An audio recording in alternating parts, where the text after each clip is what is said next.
to another live. I told you I'd be back. Took me a second, but we are here. For those of you who don't know, my name is Jamila. I am an inner alchemy coach and mindset and inner alchemy coach.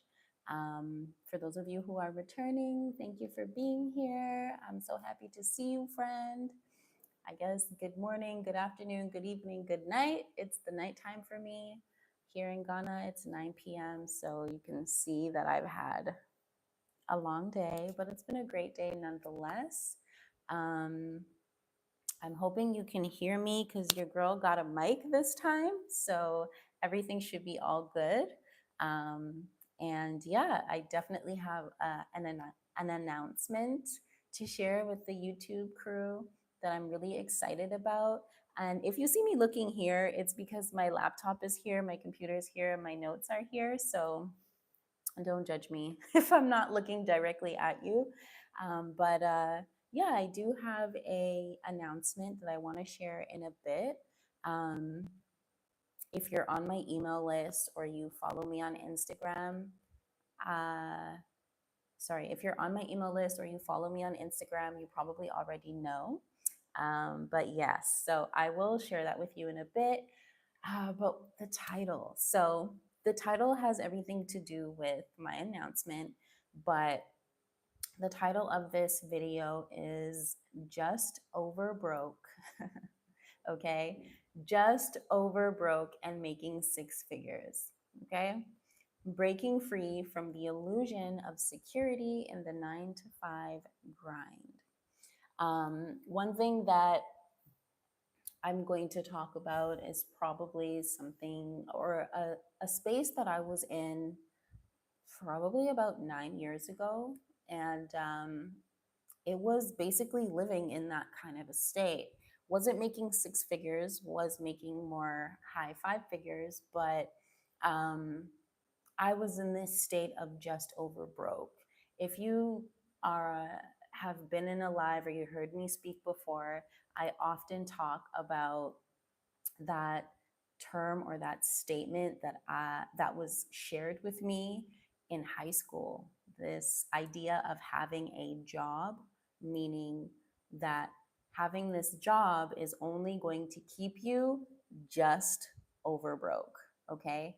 And I wanted to even break down the meaning of what broke means because a lot of times, yeah, we can be making what people deem as great money, but because our belief systems or because our reasoning for being in this space is based on a survival mode, like we've decided to, you know, get into this job because of survival, can often, greetings everyone, greetings. Oh, I'm so happy to see you here. Thank you for commenting. I love the love, so thank you. At least I'm not talking to myself. I know you're here now, but nonetheless, um, where was I? So just over broke, yes. A lot of the times we make choices to be in certain spaces because of because we're in a state of survival. When you're in a state of survival, you're in a state of lack. And when you're in a state of lack, you make choices based on lack. So yes, there are people who do make what a lot of others will deem as a lot of money, um, but because their belief systems or their mindset is in a state of lack, that money tends to disappear either very quickly. So broke can show up in a form of money broke, right? Because you're not thinking abundantly, you're not thinking about investments, you're not thinking about where am I investing my energy, where am I investing my time, where am I investing my money. You're not thinking about that. You're thinking about, okay, survival. You're thinking about how do I look to other people? How can I keep up with the societal norms? Societal norms means you have to, spend this much to buy this kind of a house. I'm trying to keep up with the Joneses, so to speak. But there's another aspect to this just over broke, I guess, scenario. And I'm looking here because I pulled up the definition of what broke means. And just to read this out loud to you, it says on Google, separate or cause to separate into pieces as a result of a blow, shock, or strain. So the reason why I wanted to kind of highlight that, because strain on mental, emotional, and physical strain will have you in a state of being broke. This means you are making decisions or your choices from a fragmented um, state of being. Fragmented means you all of you are not in alignment. So for those of you who are in a 9 to 5 job, or for those of you who are just stuck in a position where you are completely unhappy with what you're experiencing, let me even just give you a story. Let me take you back to 9 years ago, which I believe I did in my last live stream, but the audio was not the best. So I heard y'all's cries and I'm here. So just to kind of give you a little bit of a premise, I was 18 and I was given an ultimatum. It was, don't go and hang out with your friends, stay home, or go hang out with your friends and don't come back. And the rebel in me was like, okay, well, I'll be back tomorrow morning to get my things. Not something that I would advise to any 18-year-old who is living at home, but that was just my path. I was like, okay, I'm gonna figure this thing out on my own. I had been in situations where I had to figure things out on my own anyway, so I thought, okay, I'm gonna do it. Immediately, I'm launched into the world in a state of survival. I remember at the time I was working for BCBG, which is a fashion store place. Um, I lasted there for maybe 2 months. Um, and immediately I was like, okay, BCBG ain't about to pay my bills, ain't about to help me find an apartment. Like I need to figure things out. I need money, right? Now I'm starting to make my decisions based on I need money, right? So I go to my high school guidance counselor, and mind you, I had been to a couple of other places, but within the span of 6 months, I went to my high school guidance counselor, and he was like, listen, I have a friend who works at, um, I have a friend who works for, I think it's called Davis and Henderson. I can't remember, but they had a lot of clients, and one of their top clients was President's Choice MasterCard. And he was like, listen, they're looking for people in the fraud department.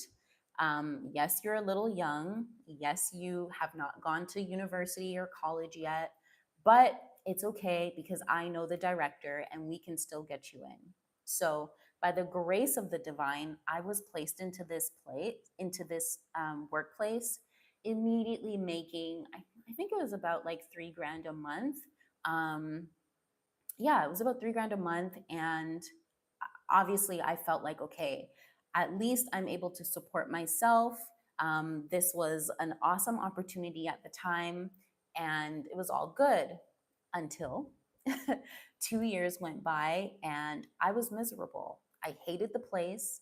There was a lot of, by the way, whoever is here, let me know if you can hear me good because I have this mic and I just want to make sure everything is good to go and we don't have any issues. So if you can just comment letting me know that you can hear me, thank you very much. But nonetheless, I was in this place where I hated it. I hated the management there. I hated the superiors there. Being on the phones was okay. I was really great at it, by the way, because I was a people pleaser. So, always trying to do my best. Um, and I was really good at it, but my attitude in that place was horrible. I was extremely rebellious. They just didn't really they didn't like me as an employee, but they respected me because all my ratings were like always in the top three. And I just had my way. I knew how to connect with people intuitively, not only over the phones, but I also know, perfect, thank you. But I also know how to connect with people like my peers. Whenever they need help, I'm always there to, give my service. That's just kind of the type of person that I am. So I'm going to pause there for a second because there's something that I want to kind of highlight for you. When you're in a place, when you're unhappy at a workplace, first of all, there are two reasons why this happens. It's either one, because you're having friction with the people around you, or two, you're simply just not interested in the work. The work or the job or whatever this scenario is, just it's not suited for you. You might do good at it, you know how to check all the boxes and follow the rules, but it's something that you just have to do unconsciously, have to, quote unquote, because you don't have to, but with that belief system of, okay, I need this security, I need this, in my case, 9 to 5 or 11 to 7, sometimes night shifts. I need this for security. I need this for security. I need this because I know my dad wanted me to be this, maybe a nurse, but I need to figure out a way to make it and make a certain amount so that way I can show him that I can do this on my own. Most of my decisions for being there were decisions outside of myself, right? Um, a lot of the times, and this has come up so much in readings over the last 7 years.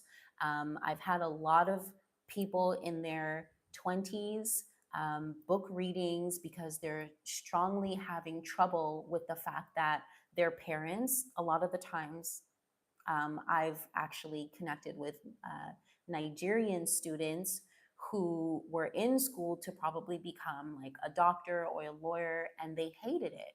They hated it, they hated it, they hated it, but they were so afraid to tell their parents that this wasn't for them, and what they really wanted to do was whatever that thing was this.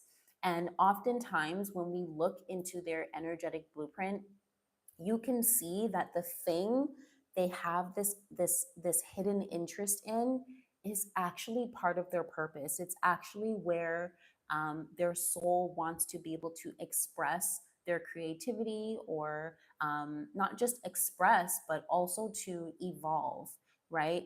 To tap into your creativity and go through this process of, this is a thought, and actually bring it forth into reality, and then go through the stages that fine tune those skills, is part of your soul's growth here on this earth. How society tells us, or has told our parents, which our parents have told us, to live like, go to school, get go to school for the job that pays the most, is not how we're supposed to be choosing our careers in this lifetime. Your career, I kind of don't like that word sometimes, but your career is synonymous to your purpose. Okay.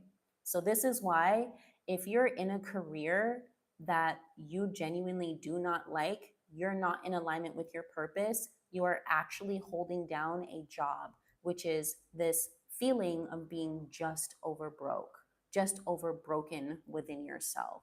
Again, not only did a lot of people in their 20s reach out to me having this deep conflict between like what it was that they were striving for and what it was that they really wanted, but also, and I've said this before, a lot of the times people that are in their 7 year is a very spiritual year. If you are 25, if you are 34 or 43, those are a lot of times, I swear, I can almost guess when someone is booking in with me that they happen to be in this year, because it is a soul growth year. And soul growth is asking you to align with your truths and to really make some shifts. And a lot of the times, people don't have enough courage. There's a lot of fear, and the reasons why they do things is out of fear of disappointing others, or out of love for their family members, or for money, or because this thing looks glamorous. It's never because they feel deeply within themselves that this is where they're supposed to be, for X, Y, and Z reasons. Nonetheless, back to my story. Um, Wait, where was I in the story? So yes, rebellion, worst attitude. Okay. I had the worst attitude with the higher ups, um, in that place. Like, I just felt like, I don't know, I'm not even going to get belligerent on here, but I just didn't like them. And I remember one time, his name was Mark. Was he a director? I can't even remember, but Mark pulled me aside and said, "Look, you are doing very great. Like, every single month, your numbers are amazing, but your attitude is shit. And we would love, like, we can see how you interact with your peers, and we would actually love to see you move up into a leadership position." And that conversation was actually, at first, I was like, I don't want to be up in here for a whole nother year. Like, I'm planning my exit. I don't want to be here for a whole nother year and have to deal with these people. But when I went home and I thought about it, I was like, okay, still making my choices based on money. I was like, okay, if I move up into a leadership position, I'll get paid more. And but even though I'll be paid more, I'm going to have to take this thing seriously. Leadership is serious. It comes with responsibility. Um, and I just decided, okay, what I'm going to do is I'm just going to fake it, and I'm going to be in this leadership position until, for a certain amount of time, until I can apply for something better that's in the same realm at the time. Um, and that's exactly what I did. I remember I moved up to supervisor, and, um, played the game for about a year. And then I found another full time job. This time I was working for Triple M Metals, where they buy and sell scrap. I think this was the very first time I was introduced to trading. I had no idea that buying and selling metals was a thing, and it's a big business, by the way. I had no idea, but that's where God put me. And once again, I great employee, but I hated the job. Here's why. And a lot of you will know, if you're working a 9 to 5, a lot of the times, if there are two Black women working in a company, they find a way to pit the two against each other. That's just how it happens. That's what was happening. A lot of the times in these types of spaces, the patriarchy, like your bosses are, you know, males, and they look at you a certain kind of way. They feel like they own you. Again, I wasn't happy. It wasn't where I was supposed to be. And it's so funny because there was a guy, someone who was working there. He was working more in the warehouse. I was working with, like, the accounts and, invoicing for buying and selling of this scrap from, like, different places around the world, China and whatnot. Nonetheless, um,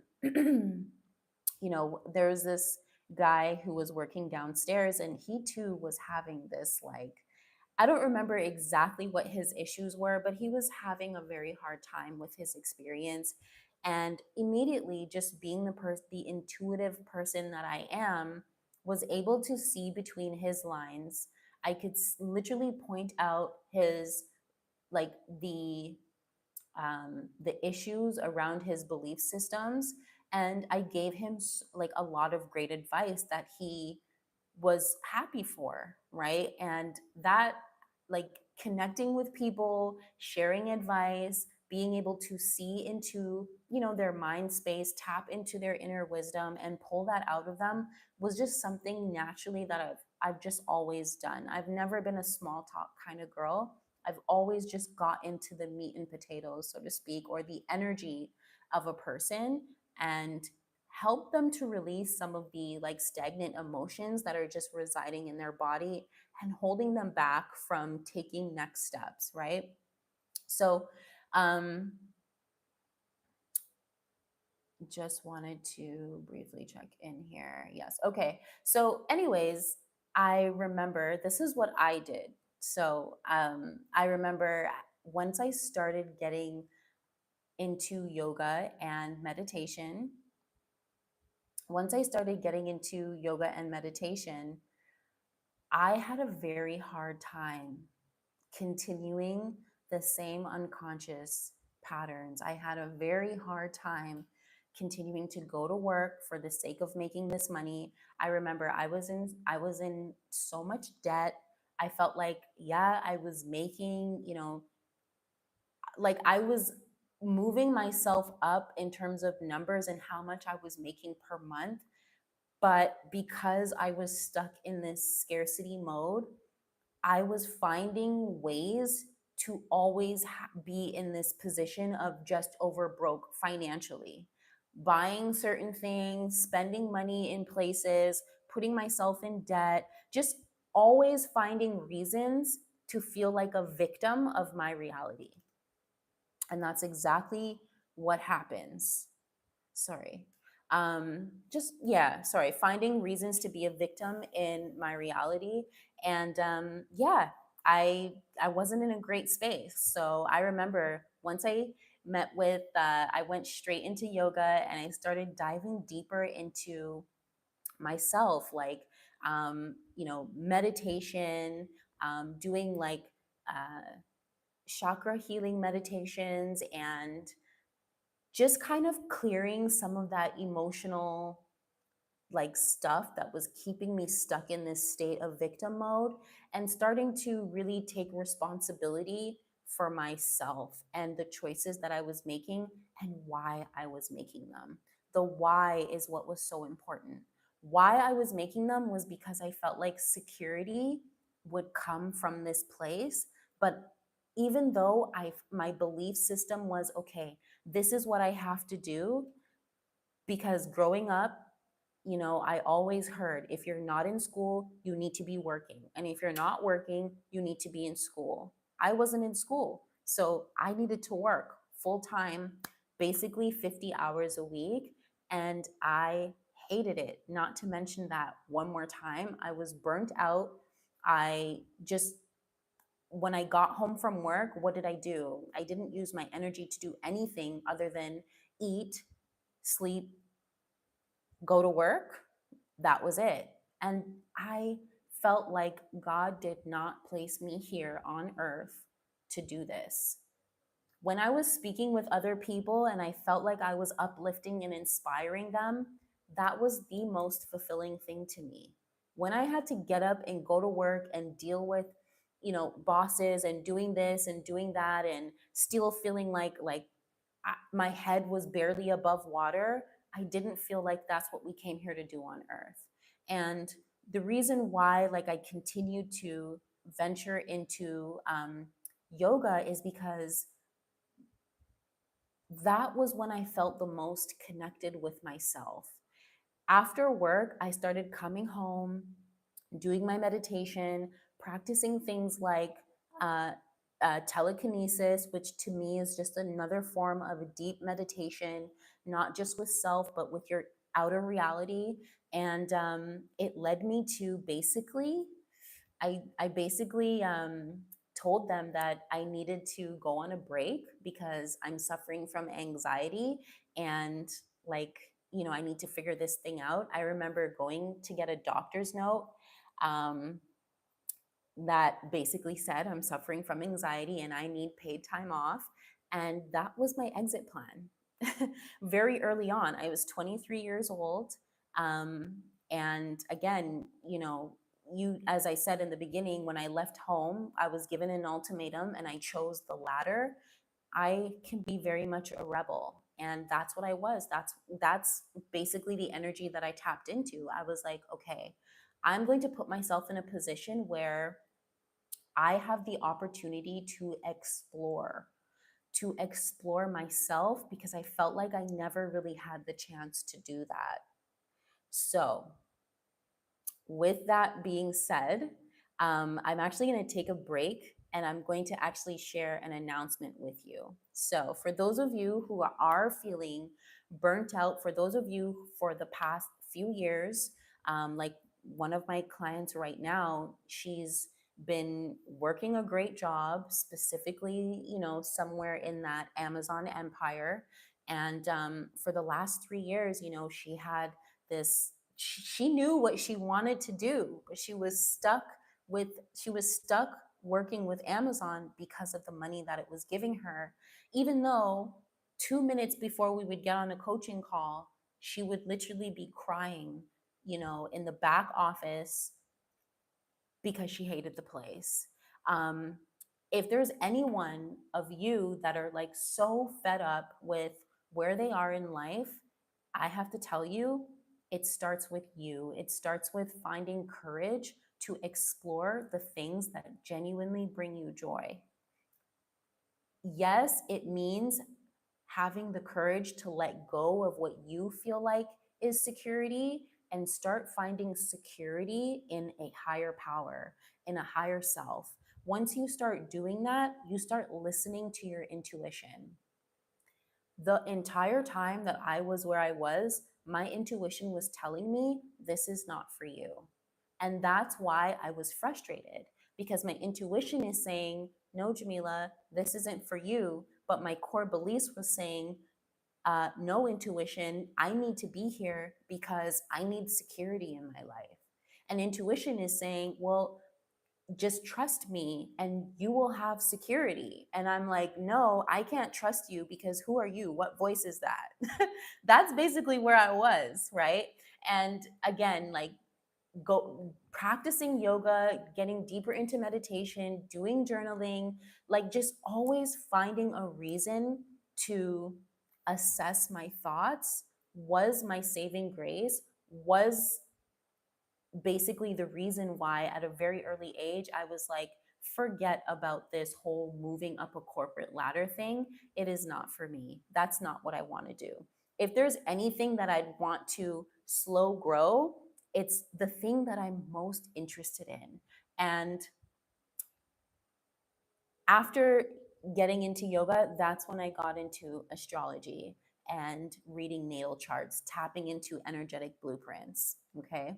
So, anyways, for you guys, I forgot to even get into the announcement. I'm actually co hosting a retreat called the Align and Monetize Retreat with King Obi. He is a business consultant. We've actually been working together for the last year, working with a few clients, helping them to align with their purpose. At least that's my purpose, is to help you align, and his purpose is to help you monetize your creative idea.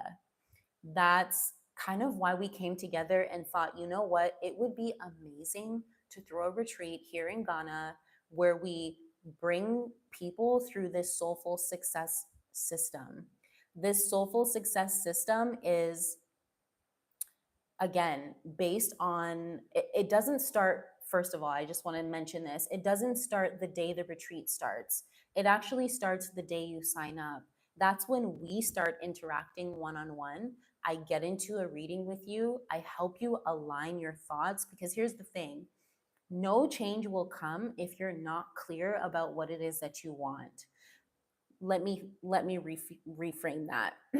Change will come, but ultimately it will be change that leads you to more life lessons, which means it can lead you to more adversity in order for it to steer you back to what your actual purpose is.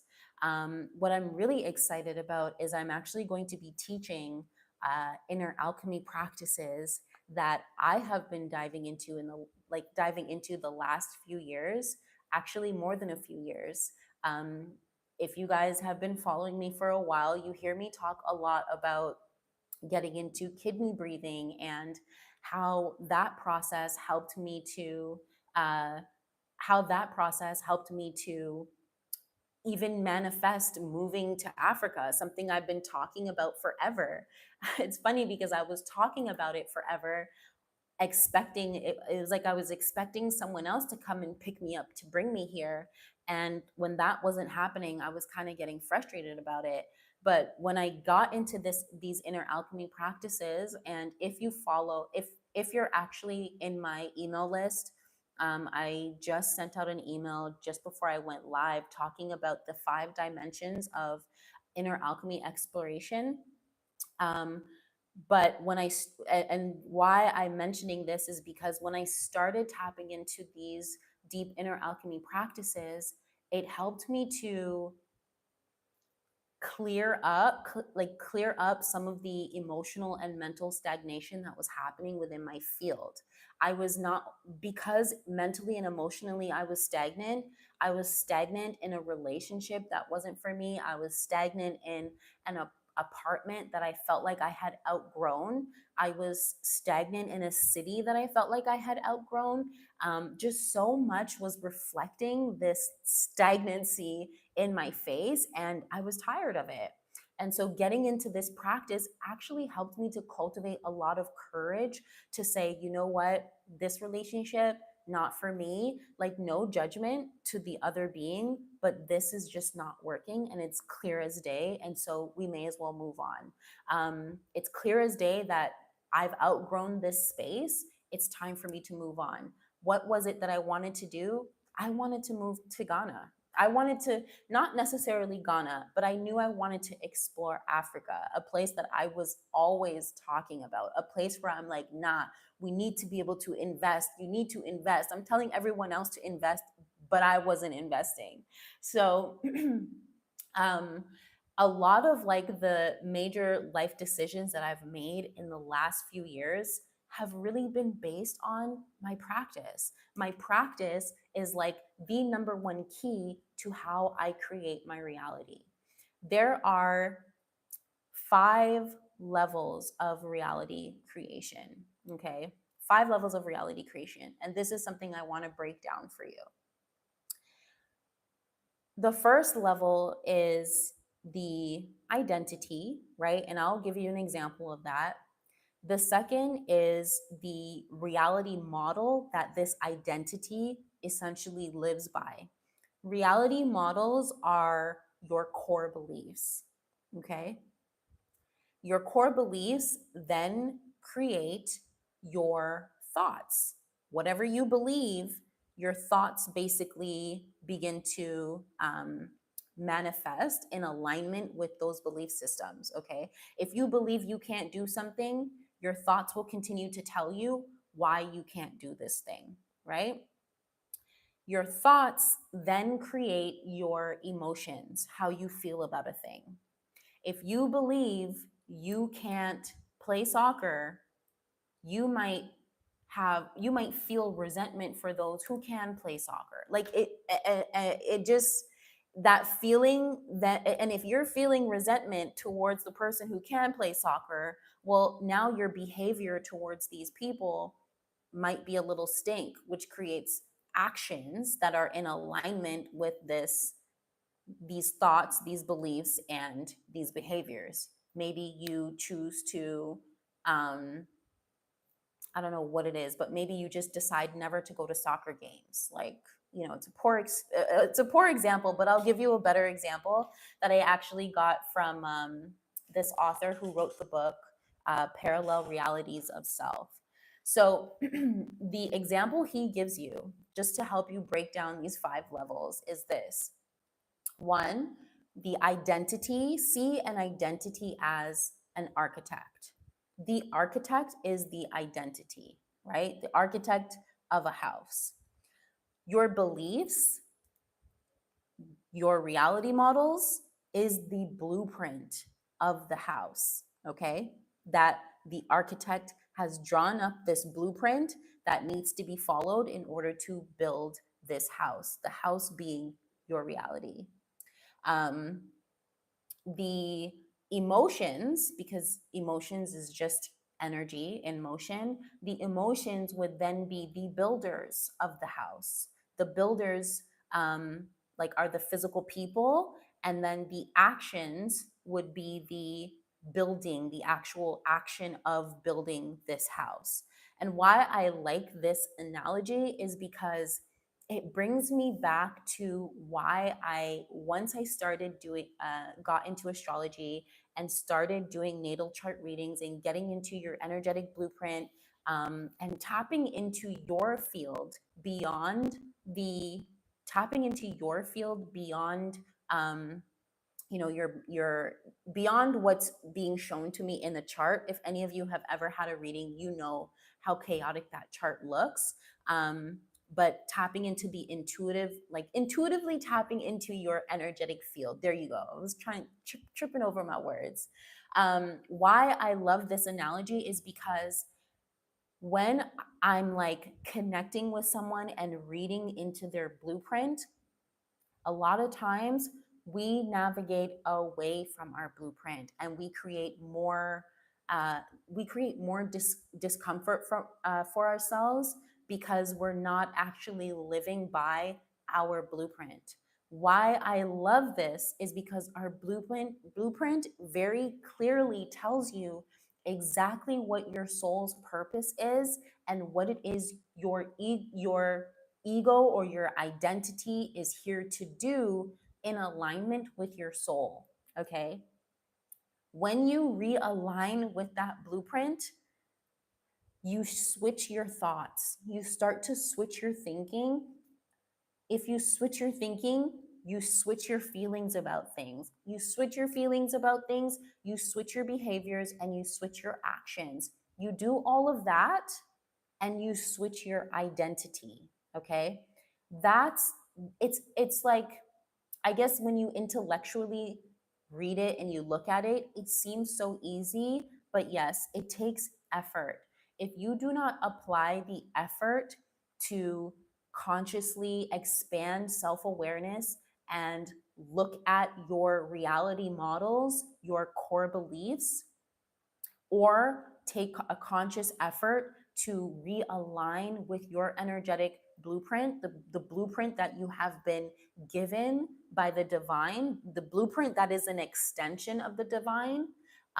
If you do not take the time to do that, you navigate away from what your true purpose is, and you begin to create a destiny that essentially brings you right back to feeling this discomfort, so that way you can look at it and you can assess it, and then you can understand what your truths are and realign with your blueprint anyway. Remember, I said a lot of people who come for readings are either experiencing a quarter life crisis or a midlife crisis. And I remember in the beginning, I used to feel like, I'm so young.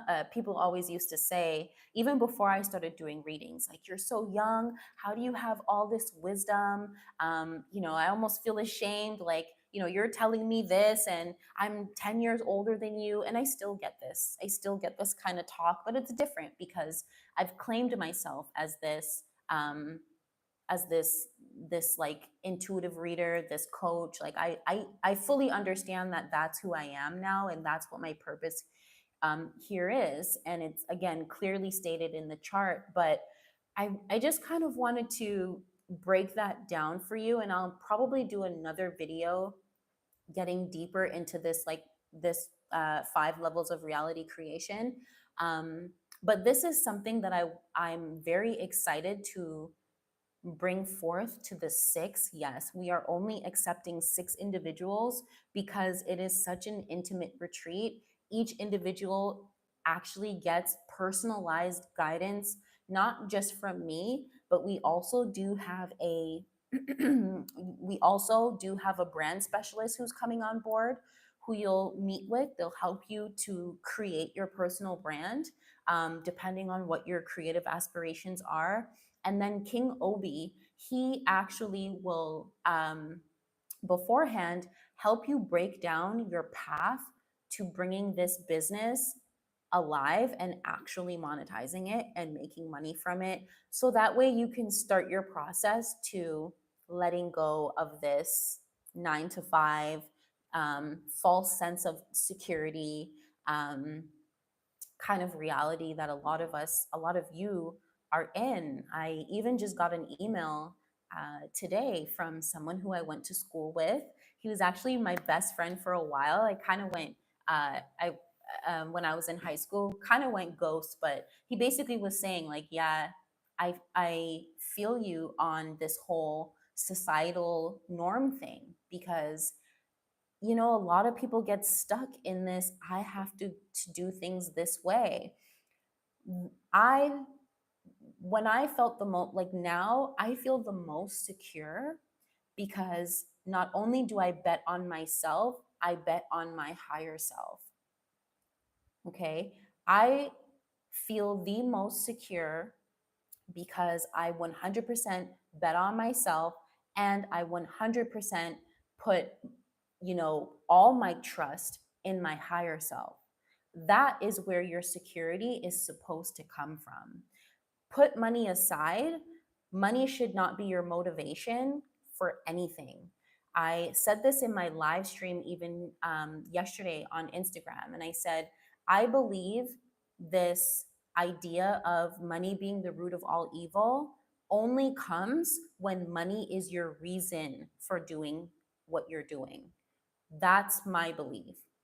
There is also another way to perceive this where money is not evil at all when you're living in your purpose and you are creating impact from the space or the position that you are supposed to create impact in this world. Then money naturally flows to you. There's a difference. A lot of people that you see who have a lot of money, they don't work half as hard as you do. Do you ever ask yourself why? Maybe because their core beliefs, their reality model is set up very different from how your reality model is set. I this is It's just a thought that's kind of popping up in my mind, but I remember when I was 16, I used to go to a Catholic school and I was questioning, the religion. I felt like I was very disconnected from it. I always had like a relationship with God. Like I understood there 100% was a God, but this idea of praying to like Mother Mary and Jesus and just all these other, people who essentially were just like me praying to God and getting their ideas and their insights from source itself, it just didn't make sense to me, right? And I remember thinking to myself, but I see atheists living great lives. Why is it that I see Muslims living amazing lives? I see whatever religion you want to bring up living amazing lives. They're happy, they have family, they're living life according to how what they feel their purpose is. Why is it that I have to be confined to this one religion because my school said so or because, my family said so? That was always my thought. And that was the first realization that, oh, reality, life is based on what you believe. And I did not believe that I had to do what I was being told I needed to do in order to find security. I didn't believe I needed to do that. I believed that I would figure it out another way. Of course, I didn't know that other way, right? It's totally the unknown, but I had the courage. I was rebellious. I had the courage to at least explore. And I'm so glad that I did that because if I think about what my life would look like today, and I said this in the email that I sent out earlier, I would be continuing to live this unconscious, repetitive cycle, no time for creation, no time to get into the things that I enjoy, no time to live my dreams. Walking with lions, living in Ghana. I always wanted to live on the coast. Like these things were just very simple, subtle decisions that I had to decide for myself, no matter what my family thought. Okay. My aunts would be like, oh, we're praying for you. Like no one understood.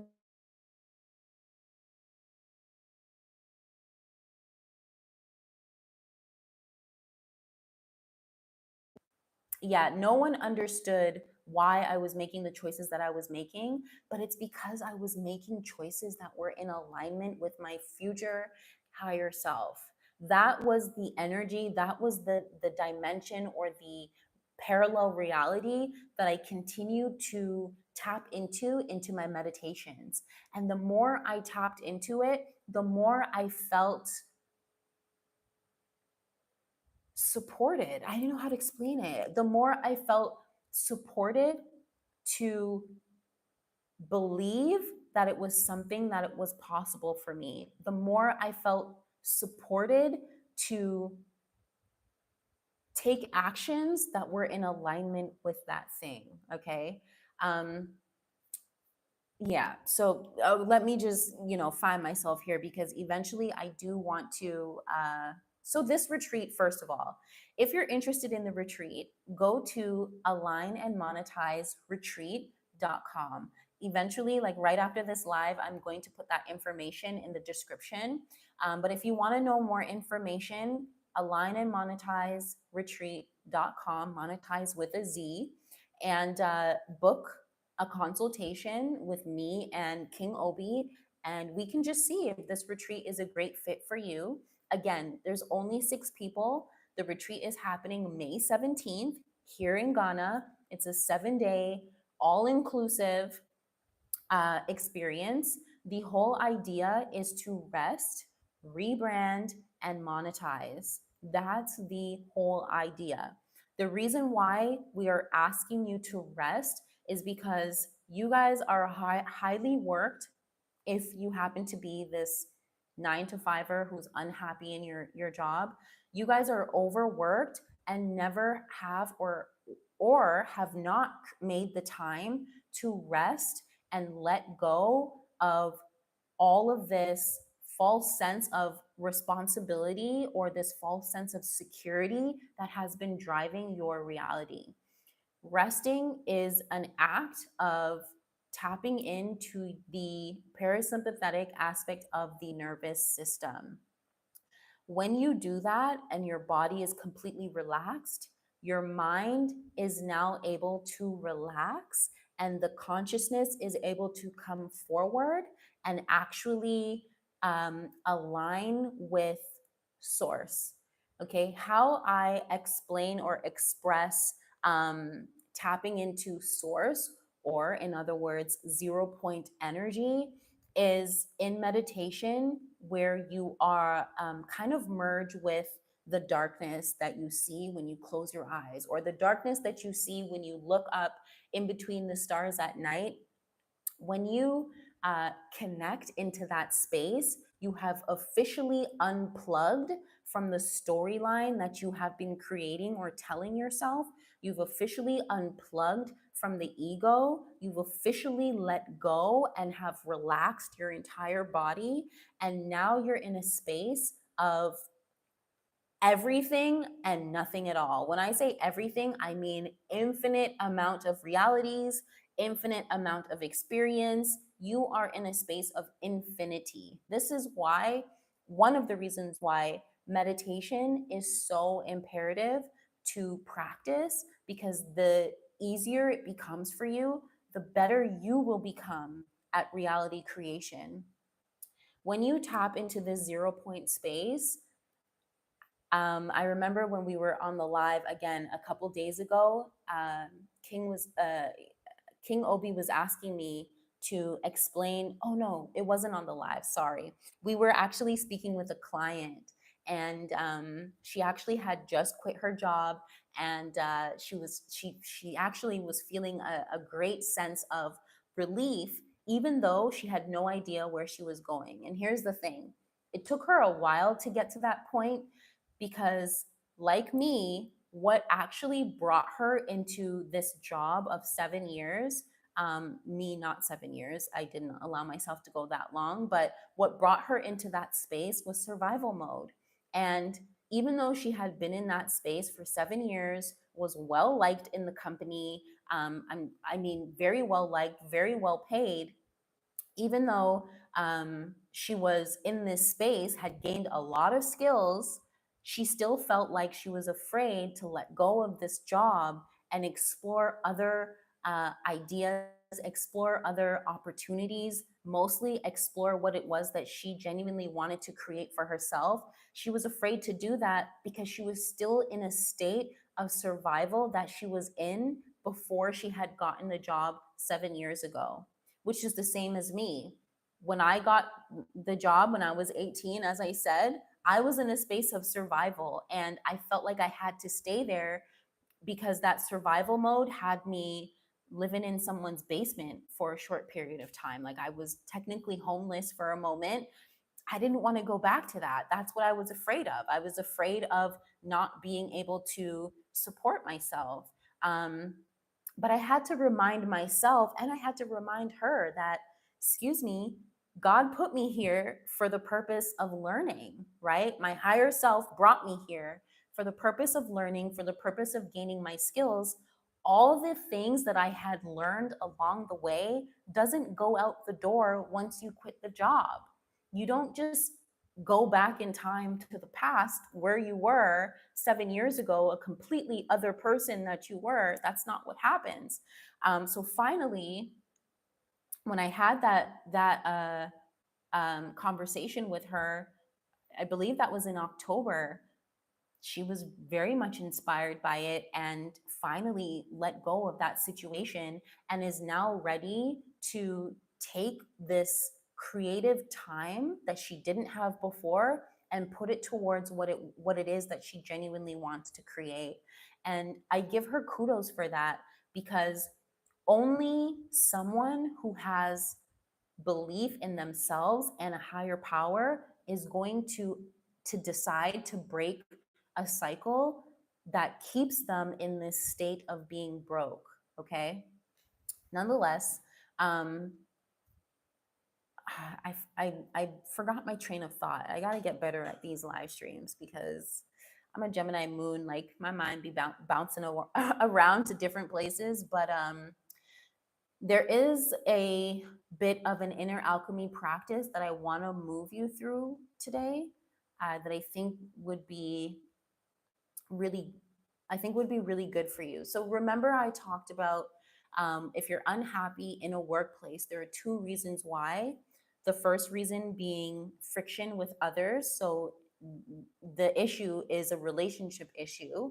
The other one is this job is just not suitable for you. You're bigger than that kind of an energy you're feeling within yourself, but for some reason you keep yourself um, in this small container. Meanwhile, higher self is trying to tell you that you've outgrown this space. There is a specific inner alchemy practice. So, inner alchemy in a practice sense is where you go into meditation.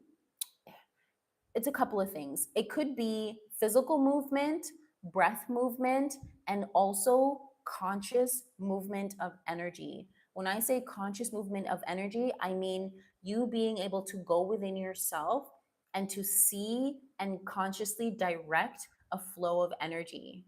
So when I say before I made the choice, before I decided that I was actually going to move to Ghana, because that was when I started doing this level of inner alchemy practice. Yes, I was doing yoga. Yes, I was doing like chakra clearing and that much, but I wasn't consciously moving energy in this way.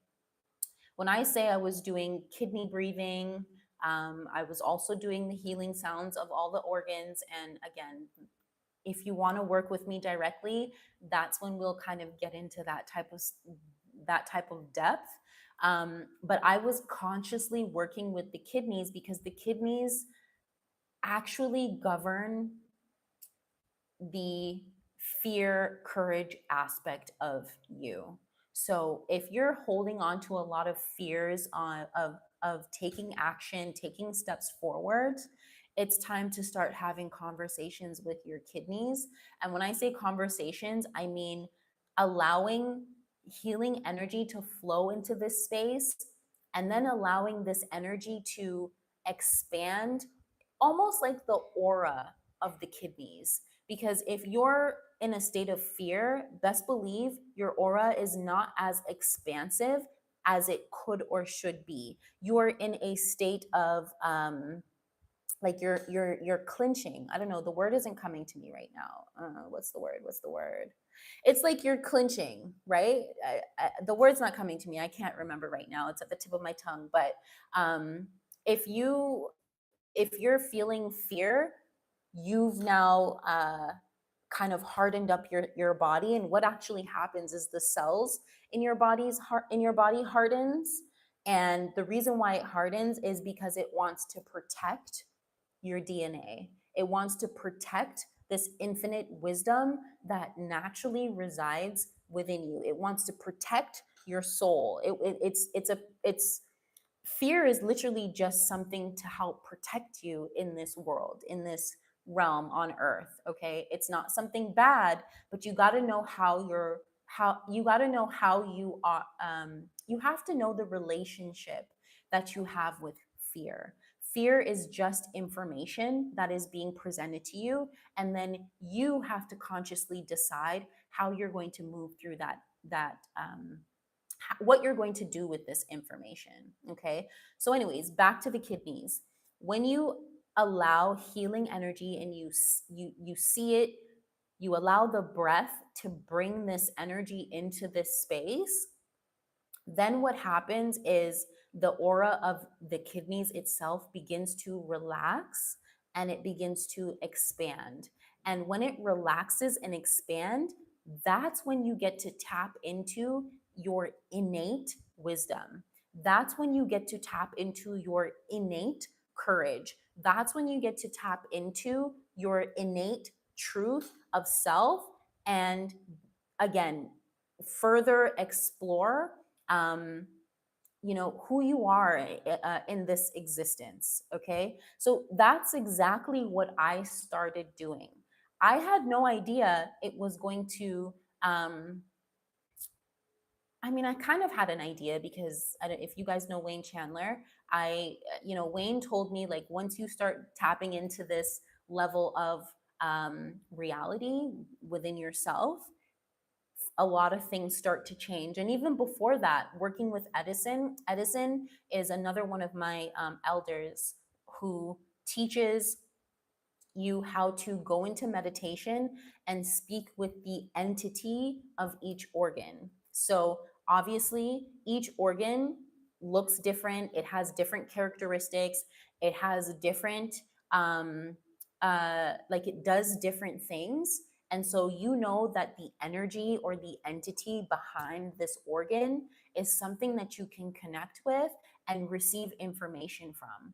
Your organs is literally part of your machine. Your organs is what helps you to generate your thoughts and emotions into reality. Your organs is what also helps you to generate or code your aura. So um getting into inner alchemy practice, it's not just something that, oh, spiritual. No. A lot of people who live certain types of lives, who looks like they're continuously tapped into abundance, like they have no real major limitations stopping them from living their dreams, they understand how to work with this instrument. This body is a machine, not a machine to be used to manifest somebody else's thought or ideas. This is why I say if you feel uncomfortable in societal norms, you need to stop manifesting whoever created the idea of these societal norms. You got to stop manifesting their thoughts and start connecting to your own mind and start manifesting or creating your genuine thoughts and not someone else's. But when you tap into this level of, I'm going to say, spiritual activity, inner alchemy practice, everything changes. Every little thing changes. This is why I say reality creation, or the things that you want to do, it's 80% mindset, it's 80% perception, and 20% work. That 20% of work isn't even hard work. It's just putting in the effort to take action. So the activity that I want to do with you guys is basically created for those who are not interested in the work that they want to do. Yes, you could be in a high paying job, but it's not for you. There's strong dislike for this job. And so the meditation, I'm going to even guide you through it. But just to give you a little bit of premise, is blessings. Yeah, blessings to everyone. I'm trying not to even look at the chat because, again, my mind, the way it works, I'm gonna get distracted. But the premise of the meditation is to pull in gold and white light. And when you're pulling in this golden white light, you gotta see it coming into your body. So if you guys are sitting in a chair is like the standard and the best meditative way to sit is in a chair with your feet connected to the ground, your hands on your lap, maybe in a mudra, whatever works for you. But that's the best way to enter into a meditation. What you're going to want to do, or you know what, let's just start it right now. So wherever you are, if you're sitting, if you're driving, don't do it. Okay, hopefully you're at home, and you're in a space where you won't be distracted. And let's just take this next 5 minutes, maybe 10 minutes, I don't know, to allow your mind and your body to fall into relaxation.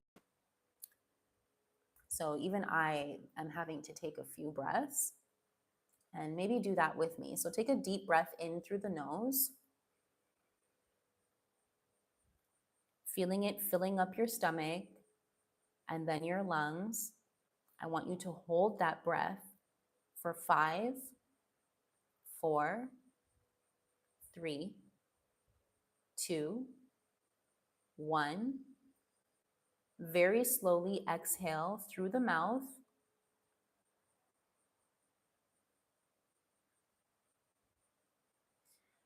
We're going to do that 2 more times, just because I also want to center myself. So we're going to take a deep breath in. And as you take this breath in, take the breath in as if you're sipping it in through a straw, but through your nose. Feel yourself drink this air in through the nose, down the throat, into the stomach.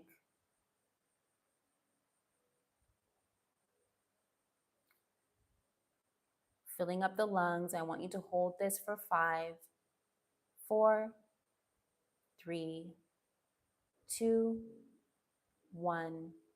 Slowly release through the mouth.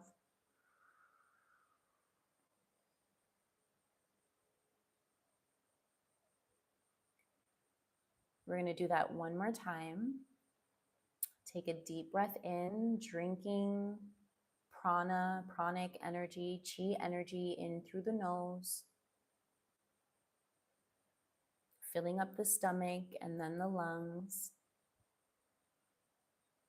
Hold. 4, 3, 2, 1.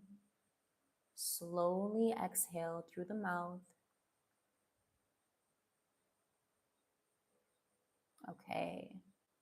So now that we're a little bit more relaxed, if you're sitting in your chair, make sure your feet are flat on the ground. Make sure your spine is straight, placing your palms on your thighs. I want you to relax the toes. Relax the shins, the knees, the thighs, the hips. Relax your shoulders. Relax your fingers. And relax the muscles in your face. Just feel it all fall down into a deep, relaxed state. So what we're going to do is I want you to visualize yourself, see yourself in your mind's eye, sitting in this chair, your feet connected to the earth, doesn't have to be the earth.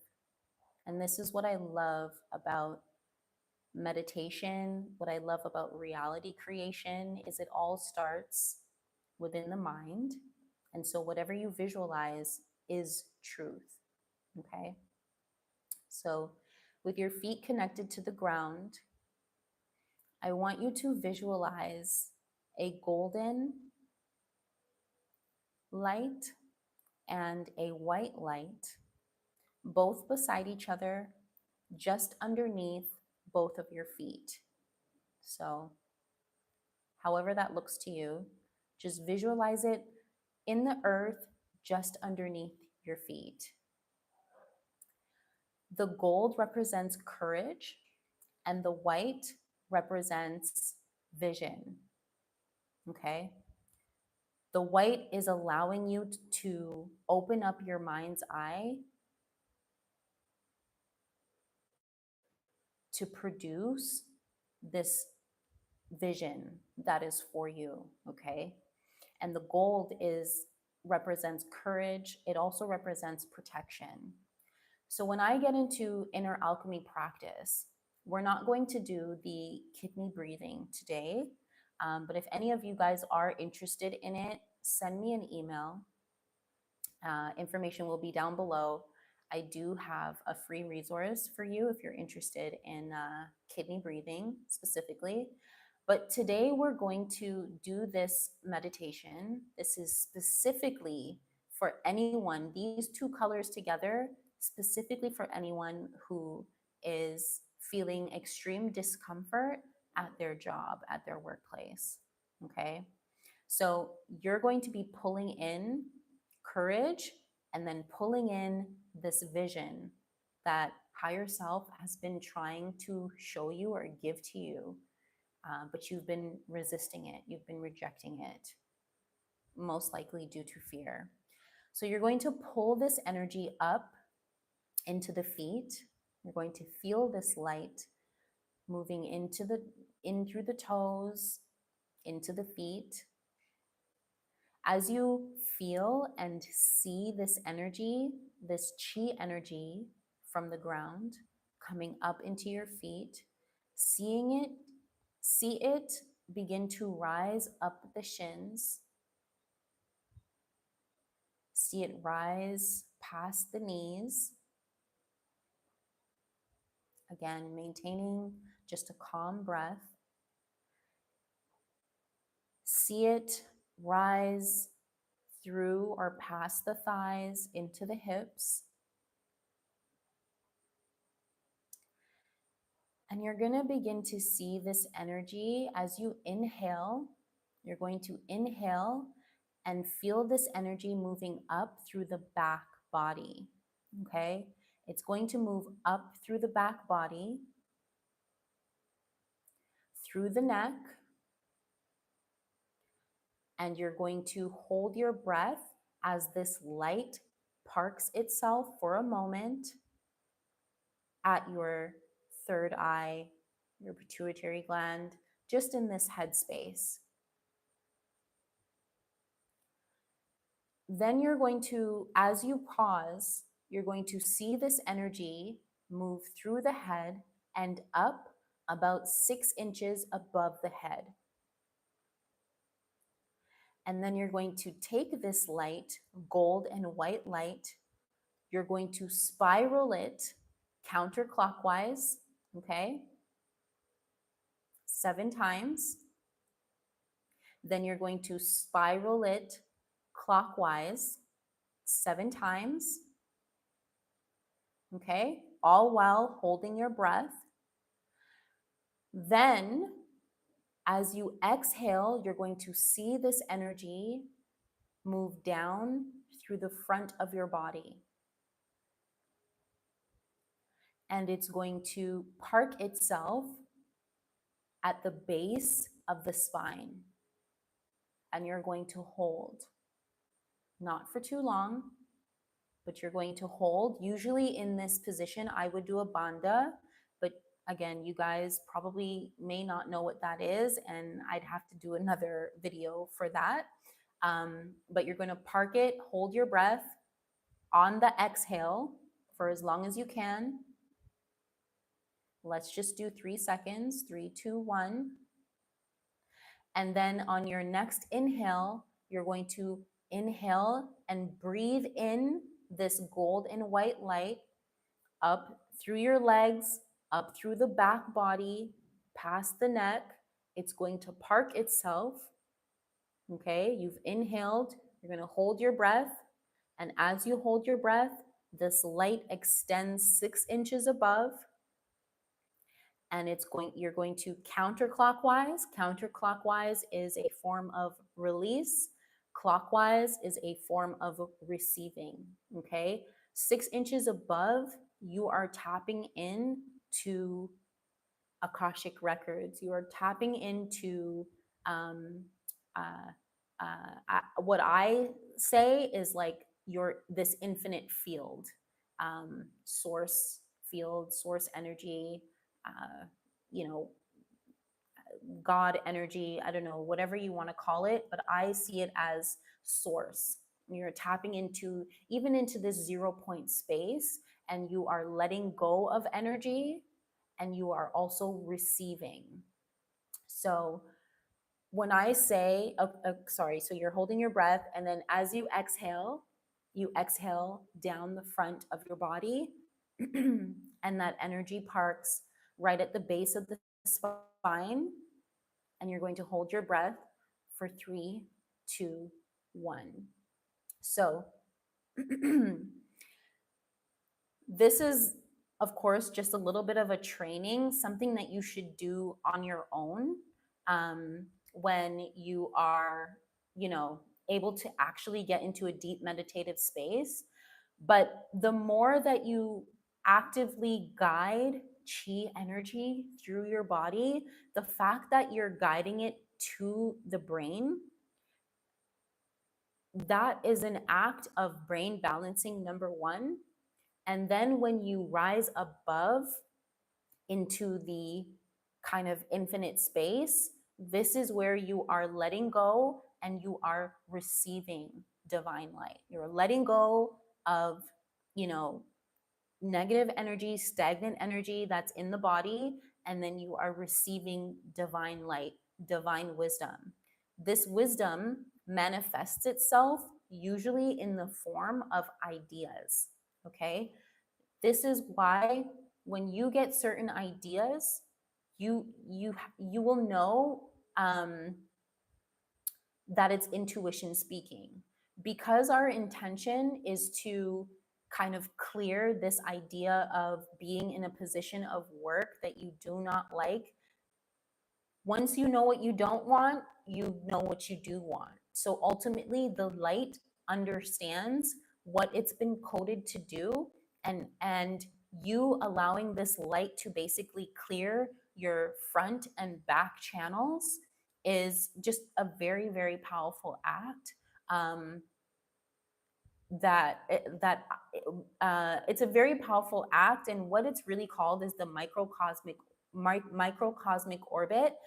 I put my own little spin on it because the colors gold and white is what is used specifically to code your aura when you're looking for a way out of what it is that you're experiencing. Now, once you've done that a few times, you will 100% feel the shift in your body. This is also an act of leaving one reality and entering into another reality. Okay? This is like again, you have to remember that you are an instrument, you are the true vehicle, and within you is where you is how you travel. Okay, maybe I'm getting a little deep, I don't know, but within you is how you travel. Once I've taken that energy and cycled it around a certain number of times, I don't have a direct number. I just do it until, I don't know. I just do it until like I'm having, let's just give you a number. Do it 7 times. Seven's a good number. I personally just do it until I feel like, okay, it's time for me now to take this light and expand it into my aura. So I might first expand the golden light and see myself inside of this gold bubble. And then I'll expand the white light and see this white light kind of hovering over the gold bubble. So now I'm in this gold white light kind of bubble that is ultimately coating my aura.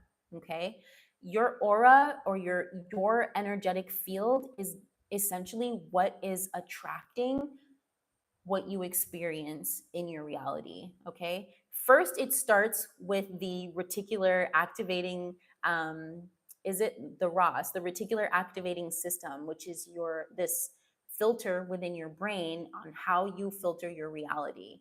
Of course, you know, when we're moving through life, we don't take in every single possible information that is received. It is how you code your filter, is how you begin to see your reality. How you see your reality or your filter, that the programming of your filter is what is basically held in your aura, your electromagnetic field.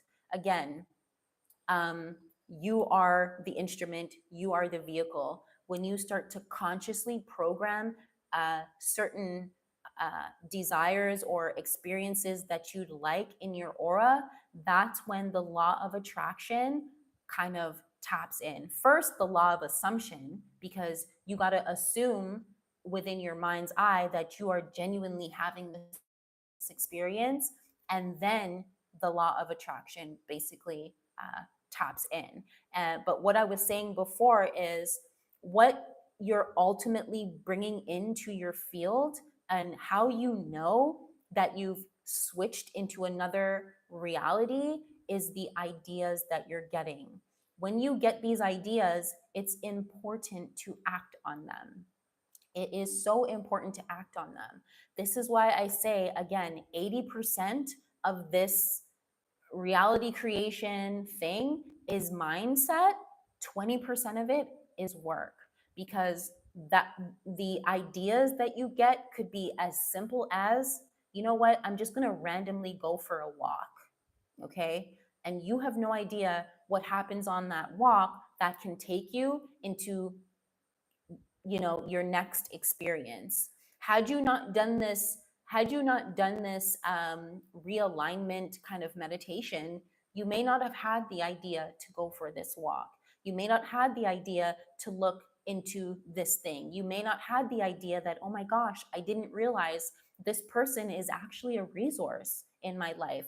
I need to go and ask them, you know, do they know of whatever the thing is.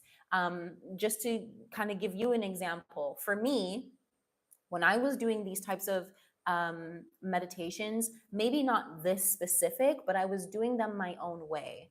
Again, as I said before, I'm a bit of a rebel. So a lot about how I learn is just simply based on me playing with my own ideas, really. So when I was coming home from work and deciding, instead of turning on Netflix, I'm going to do some yoga. I'm going to set a 30-minute timer to sit in meditation, and I am not going to get out of this meditation until this timer goes. Like, because I was putting myself consciously in these states, I had this random idea. Again, the yoga I was doing was straight off of YouTube, okay? I had this idea, you know what? I'm going to look up online and see if there is somewhere where I can practice yoga. At the time, I didn't know that there was, power yoga. I didn't know there were yoga studio. I didn't really know anything about it.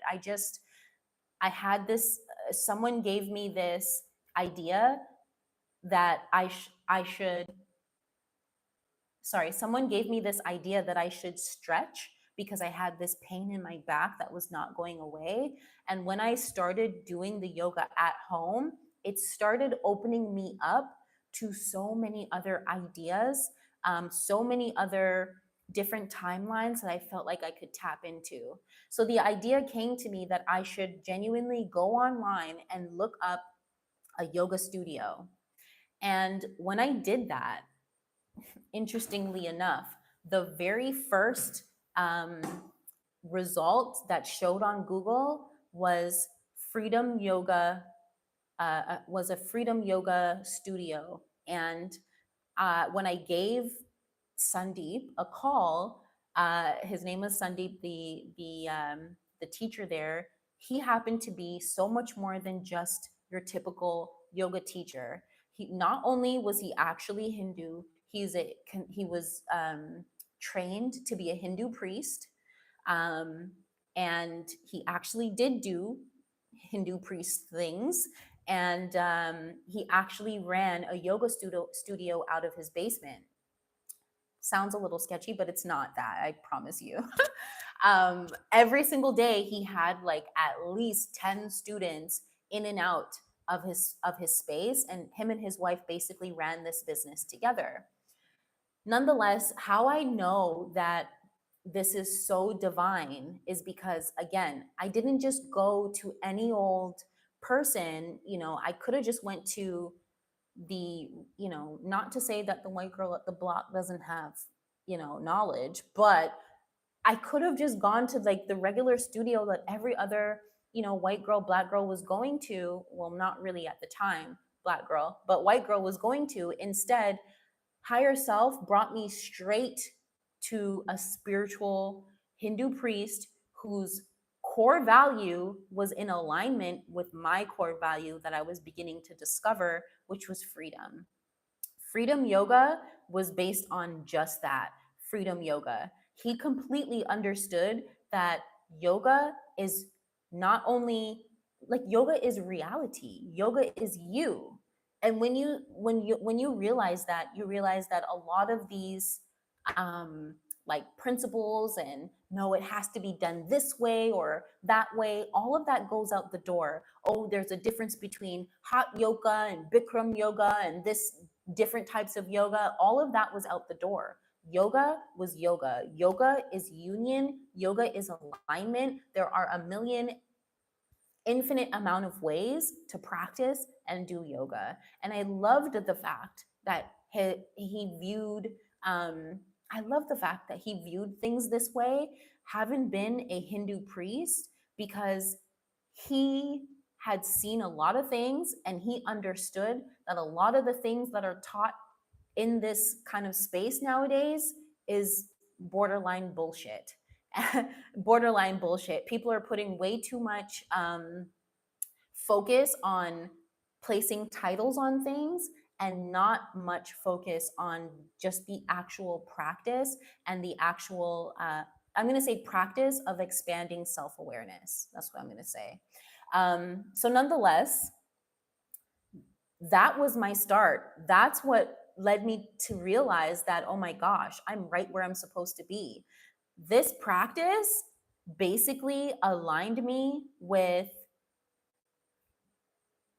sorry, my mom just sent me something. This practice basically aligned with everything that I was learning about metaphysics, but instead I got to physically experience the act of it all. I got to physically experience it, and right away I was like, wow, this is where I'm supposed to be. And that was when I went to the doctor's office and got myself that, I have anxiety and I need paid time off and all of that. That was my exit out of a full-time job. And I've never worked a full-time job ever again. My life is my full-time job. And I'm so glad to look back. I'm so glad to, in hindsight, 9 years later, the choices that I've made, or else I would have still been a slave to society. I would have still been a slave to debt. When you start expanding awareness of self and moving into deeper channels of self, the things you do with not only your energy, but your time and your money become very different. When you start investing energy in yourself, you start investing your money in very different ways. There's this other girl that I follow. Her name is Cody Sanchez. Love her. She's basically giving me an idea that I haven't executed yet, but I believe I'll be getting to that point. Because again, I also believe that the things that come past my page, or that come into my reality, that basically sparks a deep inner sense of alignment, is specifically for me. I'm supposed to get something from that thing. But Cody Sanchez, she's this girl who used to work at, I'm going to say this word totally wrong. It's this business, Golden Sachs or whatever. She was in that investment world, financial world, but working for a business. Sure, she was making multiple six figures actually, but she wasn't happy with her job, right? She wasn't happy with that space. And she knew she was so much bigger than that. She knew if she was being paid $300,000 a year, she must have been bringing in millions into that business. Why I love her is her knowing that this thing wasn't for her, her going against what her parents wanted her to do and quitting this job. Who quits a $300,000 job? Someone who has belief in themselves. When she did that, she ended up in this space where she started buying what she calls boring businesses. She started buying businesses like laundromats or laundromats, I don't know, one of them. She started buying those. She started discovering that these boring businesses actually make over $100,000 a year. And they're something that will never go out of style. People will always need to wash their clothes, okay? We are always out here trying to figure out what new business we can create. Well, the way the universe guided her was, where is she going to invest her energy? How is she going to creatively invest her energy? And where is she going to invest her money? And end up becoming, you know, making multiple seven figures, buying boring businesses and having someone else run them. And her being able to say, okay, I'm going to buy this business, I'm going to figure out how to make it better, add some technology, slap some marketing on it, and there we go. I've just improved this business, not only for myself, but for the people who are, also using this space. So this is why I'm telling you, it doesn't matter how much you're making.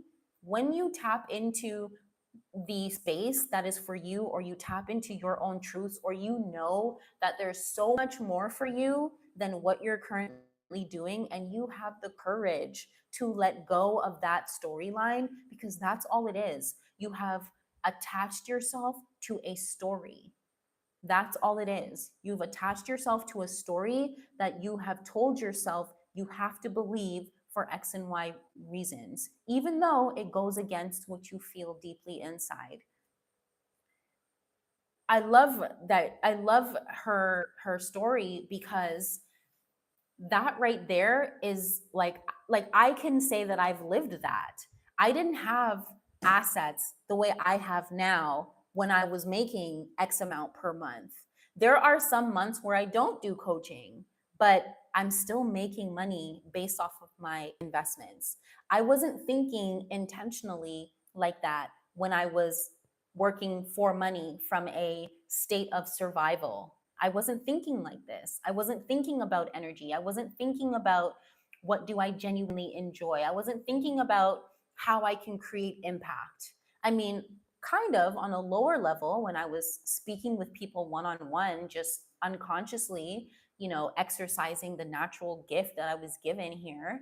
But I wasn't thinking about it on a larger scale. I wasn't thinking about it as purpose, as my purpose. And now she shares her story, and she basically shares and tells other people how they can do the same thing. So I'm asking you to genuinely do the activity, the activity that I had just did with you guys.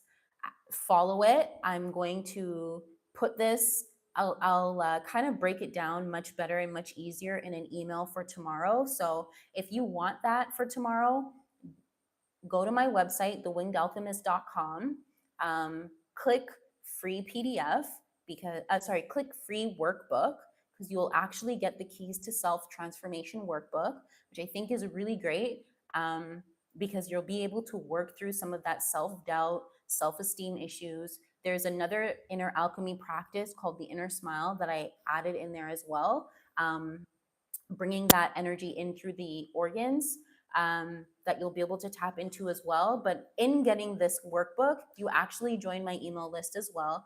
And tomorrow, when I kind of let everyone know that I did this live stream in my email list, I'm also going to include the steps for the meditation that I kind of just walked you through.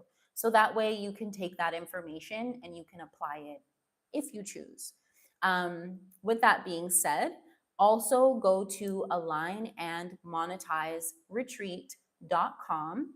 And if you're interested in coming to Ghana, having an all expenses paid experience, you know, resting, tapping out of the storyline you've been living, tapping into your 0 point space, working with me to get you in alignment with your purpose, to start actively doing or practicing inner alchemy techniques one-on-one, or not one-on-one. This will actually be in a group sense. The inner alchemy stuff will be in a group sense with the actual group of 6 who will be there.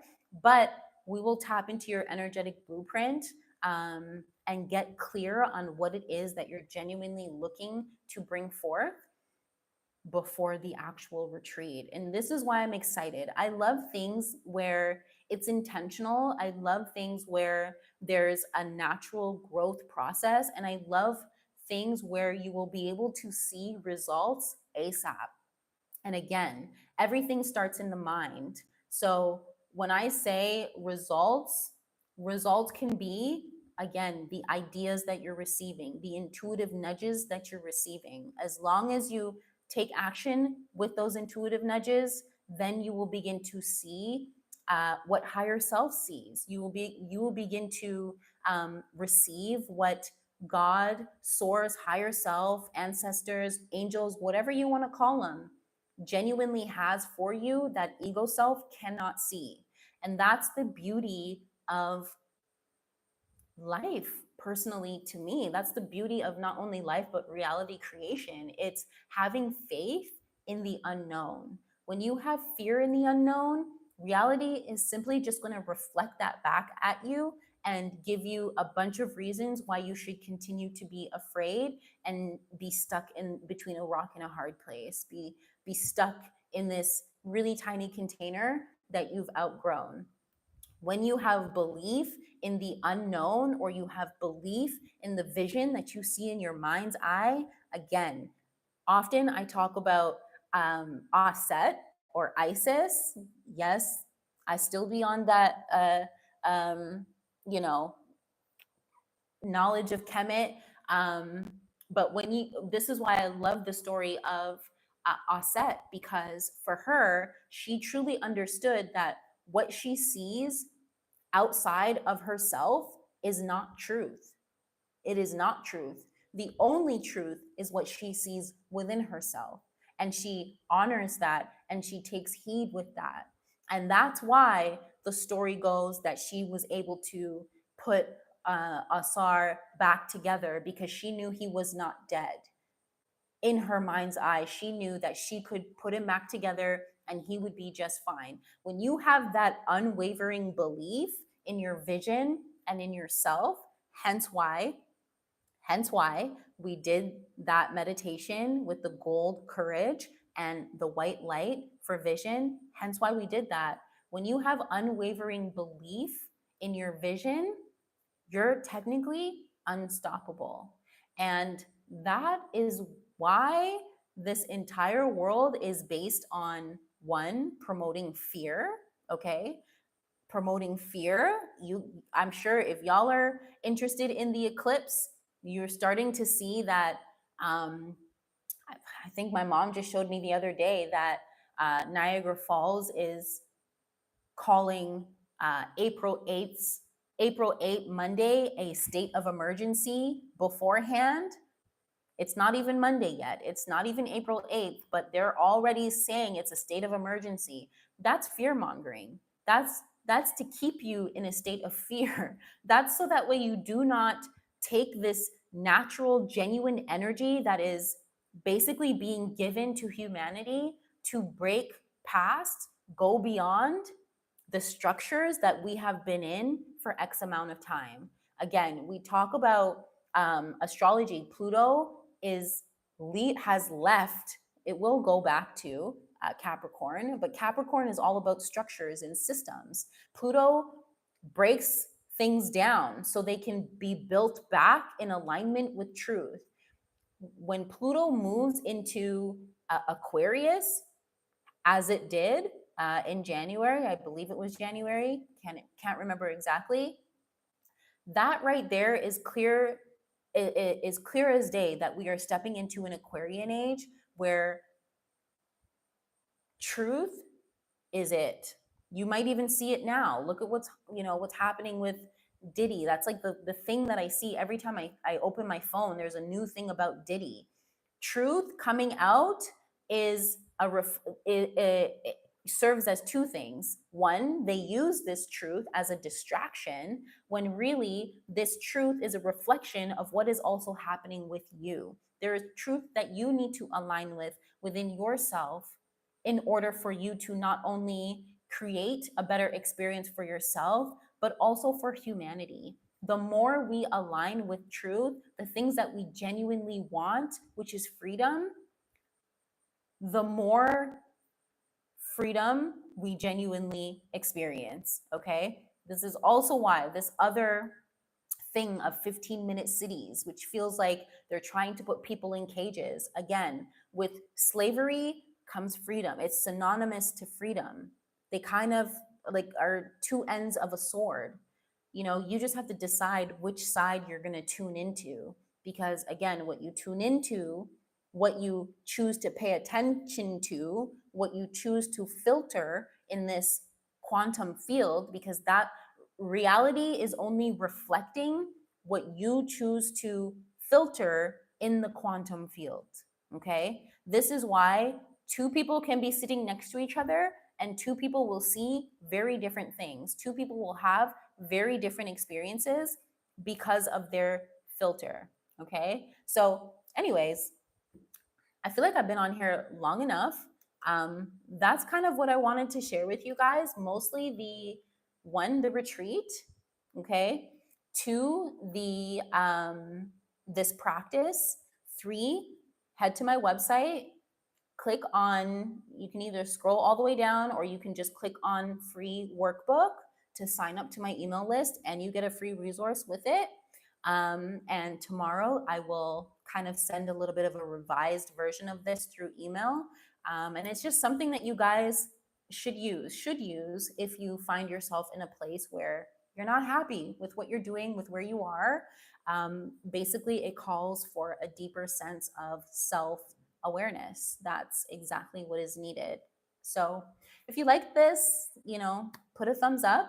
And if anything comes to mind, comment down below. If you're new here, subscribe. Other than that, yeah, I love you guys. I will be back live next week. My goal is to go live every single Monday. I'm late. I know today's Tuesday, but that's okay. I'm here. And so, yeah, if there's anything that comes up, I will address it in the next live stream. But I love you guys, and I will catch you in the next one. Peace.